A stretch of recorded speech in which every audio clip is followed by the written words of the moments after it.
بسم اللہ الرحمن الرحیم۔ رومی دور میں کتاب کا آغاز اور ارتقاء۔ بے شک جب ہم روم کی تاریخ میں کتاب کے ارتقاء سے مطالعہ کرتے ہیں تو ہمیں روم میں بھی مصر کے پیپرز پر لکھی تحریروں کا ایک وسیع ذخیرہ دکھائی دیتا ہے۔ یہ رول دونوں ہاتھوں سے پڑھے جاتے تھے، ان کے دونوں سروں پر لکڑی کے دو خوبصورت بیلن جڑے ہوتے تھے۔ ان بیلنوں کی مدد سے کتاب کو دائیں ہاتھ سے کھولا جاتا تھا، بعد میں بائیں ہاتھ کی مدد سے دوبارہ لپیٹ کر کتاب کو بند کر دیا جاتا تھا تاکہ اس بند کتاب کو دوسرا پڑھنے والا آسانی سے دیکھ سکے۔ رول کا حصہ جہاں تک پڑھ لیا جاتا تھا وہاں پر چاندی یا ہاتھی دانت کی بنی شیلفوں پر نشانیاں لگا کر رکھ دیا جاتا تھا۔ شیلفوں کے اوپر یا الماریوں کے برابر چمڑے کے ٹکڑوں پر کتابوں کا عنوان یا جن مضامین سے متعلق اس الماری میں کتابیں ہوتی تھیں درج کر دیا جاتا تھا۔ گویا یہ قارئین کے لیے ایک رہنما لیبل کا کام دیتی تھی۔ ایک کتاب ایک سے زیادہ رول پر بھی مشتمل ہوتی تھی، جیسے کہ آج کل کئی جلدوں پر کتابیں ہوتی ہیں۔ چنانچہ ہیومر کی کتاب ایڈیٹ اور اوڈیسی جیسے ناموں پر کتابوں بہت سے زیادہ رولوں پر تحریر کی گئی تھی۔ اس قسم کے رولوں پر کتابوں کا ذخیرہ بہت سے بحری جہازوں پر لاد کر مصر سے روم بھیجا گیا تھا۔ یہ رول مختلف لمبائی اور ضخامت کے تھے۔ ان کی پہچان کے لیے امپیریل اور رائل جیسے الفاظ درج کیے گئے تھے۔ یہی دونوں نام بعد میں کاغذ تیار کرنے والے کارخانوں نے اپنے کاغذ کی شناخت کے لیے استعمال کیے تھے۔ سائنسی مضامین کی تحریر کے لیے بڑی پیپر شیٹس استعمال کی جاتی تھی، جبکہ ادب و شاعری کے لیے چھوٹی شیٹ استعمال کی جاتی تھی۔ رومن افراد یونانی باشندوں کی طرح مخطوطات اور قلمی نسخوں کے بڑے دلدادہ تھے۔ وہ اپنے ذاتی کتب خانوں میں گراں قدر کتابیں جمع کرنا اپنے لیے باعث افتخار سمجھتے تھے۔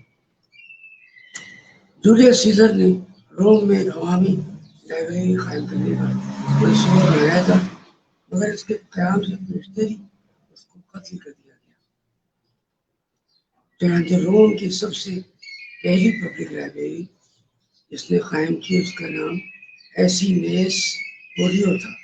اس نے ایک کتب خانہ 39 قبل مسیح میں قائم کیا۔ دنیا کے اس عوامی کتب خانے میں جو کتابیں رکھی گئی تھیں وہ پیپرز رول اور پارچمنٹ پر تحریر کی گئی تھی۔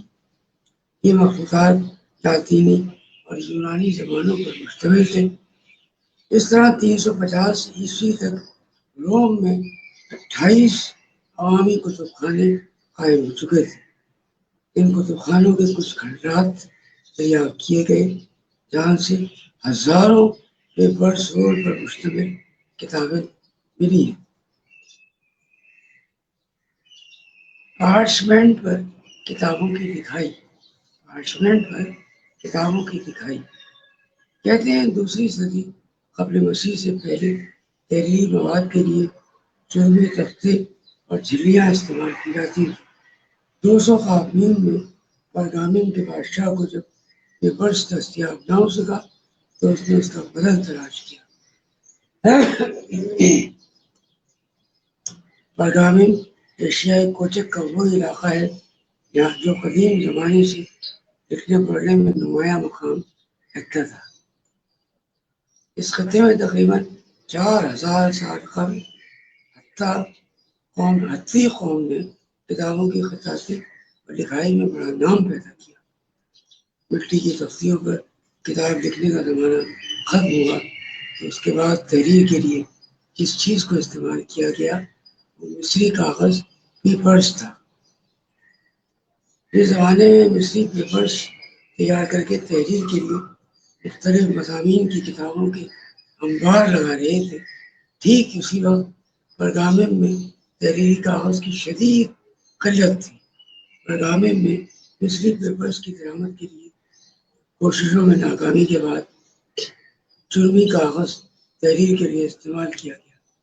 اس کے لیے جانوروں کی نرم کھالیں قابل تحریر بنوائی گئی تھی، اور اس طرح سے یہ صنعت رفتہ رفتہ فروغ پانے لگی۔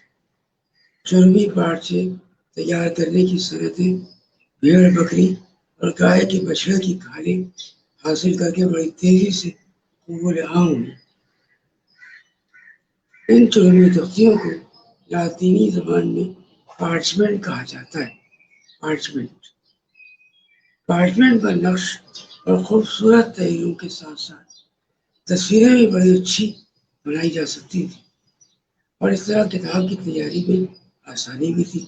لیکن پیپرز کے مقابلے میں پارچمنٹ بہت مہنگا اور قیمتی تھا، اس کا حصول کثیر تعداد میں مشکل تھا۔ چرمی مخطوطات کا رواج 14ویں صدی عیسوی تک رہا۔ پیپرز کی مقبولیت مصر کے بعد روز بروز کم ہوتی گئی، اور وہاں بھی پارچمنٹ کو قبول عام حاصل ہونے لگا۔ کتاب کے سفر کی کہانی جاری ہے۔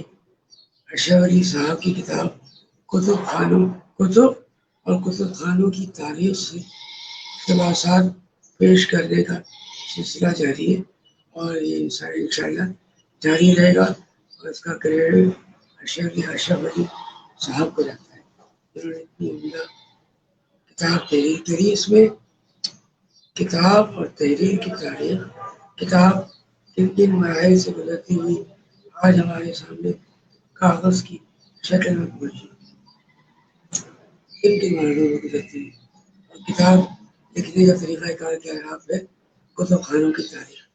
یہ سلسلہ جاری ہے، انشاءاللہ جاری و ساری رہے گا، اور اسی طرح کی مفید کتابوں سے اقتباسات شارٹ ڈیوریشن ہوگی، 5-6 منٹ 8 منٹ بس، یہ کوشش ہوگی۔ اللہ تعالیٰ مجھے بھی توفیق دے، اور اگر آپ سے ہو سکے تو آپ بھی مجھے بتائیں اپنے کمنٹس میں کہ کس طرح بہتر بنایا جائے اس سلسلے کو۔